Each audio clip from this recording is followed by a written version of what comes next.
So, coaster enthusiasts have a sort of culture of completely over-dramatizing every new change or event that happens in the coaster industry, when usually that major event is just a slightly above average new coaster. An example of this in recent times is the B&M Surf Coaster. Maybe it was because we were all bored during the pandemic, but everyone talked about the surf coaster ripple effect. While not using this exact terminology, it was the belief that the B&M Surf Coaster, a brand new innovative launch coaster model purchased by SeaWorld Orlando, would lead to B&M thriving in the launch coaster market, just like they did in the floorless, stand-up, invert, and hypercoaster markets in previous decades. Did any of this happen? No, not really. The surf coaster was well received by riders, but that's the extent of it. Yeah, we overhype like everything.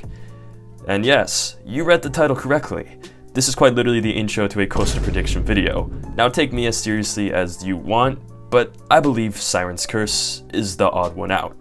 That what will follow the 2025 Vekoma New Generation Tilt Coaster coming to Cedar Point this summer is a ripple effect leading to dozens of new Vekoma thrill coasters coming all across the Six Flags parks, the uprising of Vekoma in the United States. Now what makes this stand out from just another ridiculous coaster take? Well, because of a lot of things, but primarily because amusement park chains like to affiliate themselves with a very selective amount of manufacturers, and the Six Flags Corporation, which now operates 26 parks across North America after the merger, have affiliated themselves with Vekoma for the first time in the new generation era in the last couple of years. And it's not minuscule, it's quite a drastic amount. They dipped their toes in the water for the first time with a Vekoma Junior coaster to Six Flags St. Louis in 2023 and a family coaster to Kings Island in 2024. But in 2025, they're completely revving it up with two new-gen thrill coasters, Flash Vertical Velocity and Sirens' Curse, and they already have plans for 2026 with a family coaster in the works at Magic Mountain. They've gone from nothing in 7 years to 4 in 3 years, even getting their favorite child Cedar Point involved, which reputation they take very seriously. This is what the beginning of a new dynasty looks like. This is exactly how New Gen Vekoma took off in China. Out of 13 operating new generation thrill coasters in China, 11 of them are under one chain, a chain called Fanta Wild that operates 14 parks. That's just the thrill coasters. The amount of new gen family coasters under Fanta Wild is too large to count. Fanta Wild has looked up to Vekoma as their source for their major innovations that have taken place at their parks in the last decade. Six Flags is a much larger corporation than Fanta Wild with 26 parks. They've entered a new era with the Six Flags Cedar Fair merge in July of 2024 and have made mass demolitions of outdated coasters to make way for the new and are seeking new innovation. Now, is it a coincidence that after the merge we're seeing an influx of Vekoma new gens? I don't think so. Vekoma fills Six Flags' needs perfectly, and I think they are well aware. Sirens' Curse is the biggest of the new Vekoma coasters bought by Six Flags. Now, if Sirens' Curse is as good as it is expected to be, it would form a strong alliance between the two.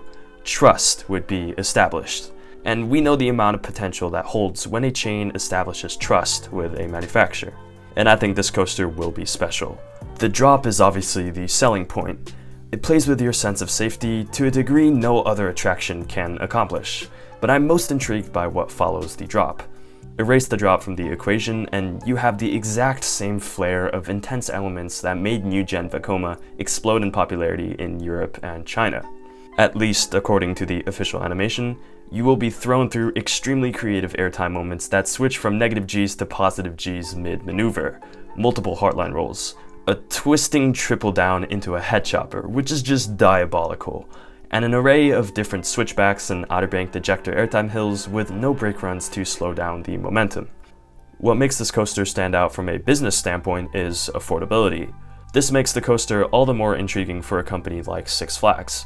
According to the initial submission made by Energylandia, where the coaster was originally planned to go, the entire coaster cost roughly 50 million Polish zloty, which equals to 12.5 million USD. If this cost is accurate, that would be extremely reasonable for a full layout with a technologically advanced ride system. To put in perspective, Valraven, Cedar Point's dive coaster, cost 25 million to build. How perfect for Six Flags. We know the amount of potential that holds when a chain forms an alliance with a manufacturer. We saw the uprise of B&Ms in the 90s and 2000s, the uprise of RMCs in the 2010s, These huge groundbreaking pushes of new coasters in the coaster industry are all rooted back to the big corporate chains. And these groundbreaking pushes all oftentimes start off with a few successful coasters by a promising new manufacturer. If Fanta Wild got 11 new Gen thrill coasters, Six Flags would get dozens. This is the Sirens Curse ripple effect, and I think it holds serious potential.